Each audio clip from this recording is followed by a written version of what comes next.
చేస్తున్న భూ కబ్జాలైనా, నువ్వు ఆడిస్తున్న ప్యాకాట్లైనా సరే, నువ్వు ఇస్తున్నటువంటి మట్టాలైనా సరే, నువ్వు ఆడిస్తున్నటువంటి బెట్టింగ్లైనా సరే, వీటికన్నింటికి ప్రజల ముందు సమాధానం చెప్పాల్సిన అవసరం ఉంది. పోయి జనతా పార్టీకి ఆదోనిలో ఇక్కడ సీటు కేటాయించడం జరగడం వల్ల నేను ఎమ్మెల్యే అభ్యర్థిగా మీ ఆశీర్వాదం కోసం మీ ముందు వచ్చాను.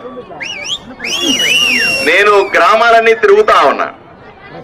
మీ గ్రామంలో కూడా సమస్యలు తెలుసుకున్నాను. ఇప్పుడే చాలా ప్రాంతాల్లో మనకు కనిపించే ప్రధానమైన సమస్య మంచినీళ్లకు సంబంధించిన సమస్య. ఇంటింటికి కుళాయి ఇవ్వాల్సిన పరిస్థితుల్లో నీళ్లు లేక ఎంతో మంది మహిళలు, పెద్దవాళ్లు ఇబ్బంది పడుతున్నట్టుగా మనకు తెలుస్తా ఉంది. అలాగే రోడ్లు గాని, మరుగుదొడ్లు గాని, పేదవాడికి ఇల్లైనా సరే